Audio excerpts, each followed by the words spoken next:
नमस्कार, मैं रिया और आप देख रहे हैं डॉक्टर साहिब। आज हम बात डिमेंशिया के बारे में करने वाले हैं कि आखिर ये बीमारी होती कैसी है, और इस विषय में हमारे साथ जानकारी साझा करने के लिए मौजूद है यूनिवर्सल हॉस्पिटल के डॉक्टर योगेश कुमार। डॉक्टर साहिब बिहार के जाने माने न्यूरोलॉजिस्ट हैं। तो डॉक्टर साहब, बहुत बहुत स्वागत है आपका हमारे चैनल में। नमस्कार। डिमेंशिया आखिर किस तरीके की बीमारी होती है? लोग इसे कैसे समझे कि उन्हें डिमेंशिया हुई है, या फिर कैसे लक्षण दिखाई देते हैं? डिमेंशिया एक बहुत ही कॉमन टर्म है। आजकल अमूमन लोग इससे वाकिफ़ हैं। डिमेंशिया अगर कॉमन बोलचाल की भाषा में कहें तो भूलने की बीमारी, मतलब पहले जो काम आप सही से कर पाते थे अभी आप भूल जाते हैं।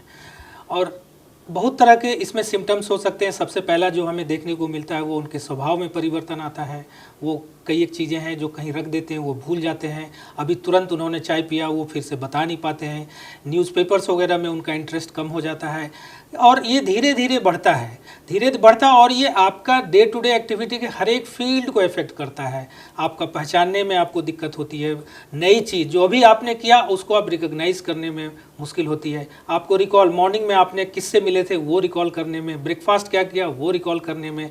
धीरे धीरे अगर ये बढ़ता है तो आगे जाके नाम रिकॉल करने में भी मुश्किल होती है, चीज़ों को रिकॉग्नाइज करने में मुश्किल होता है। आपको जो डे टू डे एक्टिविटी में पैसे का लेन देन, काउंटिंग, उसमें आपको मुश्किल होती है। साथ साथ देखा गया है कि रात की नींद भी डिस्टर्ब हो जाती है। उसके साथ साथ ये भी देखा गया है कि आप नेविगेशन आपका चला जाता है। बहुत सारे पेशेंट्स में नेविगेशन, मतलब आपको किचन में जाना था आप बाथरूम चले गए, आपको बाथरूम में जाना था आप बालकनी चले गए, आपको कपड़े कहीं रखने थे आपने कहीं रख दिए। और बहुतों में ये भी देखा जाता है कि वो पहनना, जैसे कपड़े, ड्रेसिंग नहीं कर पाते, उनको मालूम ही नहीं किधर से हाथ घुसाना है, कहाँ पे सर डालना है। तो ये सारी चीज़ें ऑलमोस्ट देखा जाता है कि उनका इफेक्ट हो जाता है। और अगर इस तरह के सिम्टम्स आने लगे तो आपको सस्पेक्ट करना चाहिए कि शायद ये डिमेंशिया हो सकता है। तो ये बीमारी किस एज ग्रुप के लोगों को ज़्यादा हो सकती है? क्या ये कम उम्र के लोगों को भी प्रभावित कर सकती है?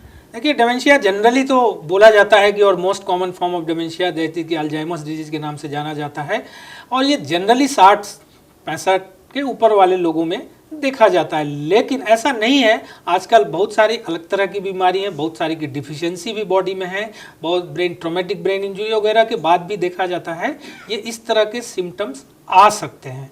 तो सब ज़रूरत है इसको रिकॉग्नाइज करने की और सही समय पे इसका इलाज शुरू करने की। क्या ये बीमारी किसी तरह की खतरनाक भी हो सकती है अगर कोई बार बार चीज़ें भूल रहा है तो? यस, ये बिल्कुल खतरनाक है। अगर आप चीज़ें ही भूल जाते हैं तो डेफिनेटली ये खतरनाक है। और भूलने का मतलब ये नहीं कि केवल आप नाम भूल गए। लोगों में जनरली परसेंट भूलने का मतलब नाम भूल गए, ये इनका घर कहाँ वो भूल गए, वो नहीं। आप हर डोमेन को इफेक्ट करते हैं।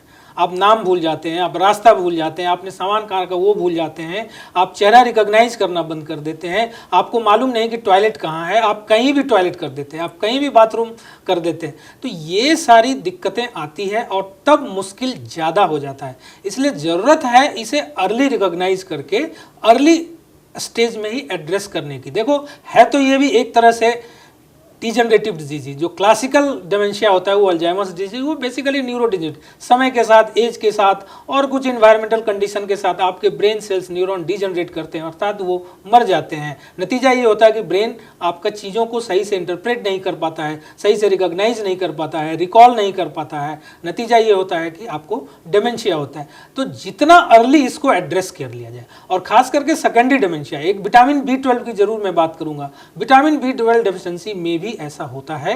कई लोगों में थायराइड, बहुत सारे लोगों में हाइपोथायराइडिज्म, और उसमें भी ऐसा होता है। तो कहते हैं कि बहुत सारे करेक्टेबल कॉज हैं। अगर अर्ली आप डॉक्टर के पास आते हैं तो एटलीस्ट जो करेक्टेबल कॉज हैं उसको हम सही करके कुछ हद तक आपको राहत दे सकते हैं। तो अगर किसी को कम उम्र में समस्याएं हो रही हैं तो वो पूरी तरीके से ठीक हो सकता है? बिल्कुल ठीक हो सकता है। हम लोग का एम यही रहता है कि सही तरीके से उसकी जांच करके अगर कारण का पता चल जाता है तो इलाज आसान हो जाता है। लेकिन ओल्ड एज में जहां कारण हमें नहीं पता, जो ब्रेन डिजनरेट करता है, तो वहां पे थोड़ी मुश्किल आती है। लेकिन फिर भी काफ़ी हद तक कुछ साल उनको दवाई के साथ कंट्रोल करके रखा जा सकता है। तो शुक्रिया डॉक्टर साहब, जो आपने डिमेंशिया के बारे में हमारे साथ जानकारी साझा की उसके लिए बहुत बहुत शुक्रिया। Thank you. तो आप डॉक्टर योगेश कुमार को सुन रहे थे, जिन्होंने हमारे साथ डिमेंशिया के बारे में जानकारी साझा की है। किस उम्र के लोग ज़्यादा प्रभावित होते हैं और इसके इलाज क्या है, इसके बारे में भी इन्होंने हमें विस्तार से बताया है। तो इस विषय में आप क्या सोचते हैं, मैं कमेंट कर ज़रूर बताएं। चैनल को सब्सक्राइब करें, फेसबुक पेज को लाइक करें। वीडियो देखने के लिए आपका शुक्रिया।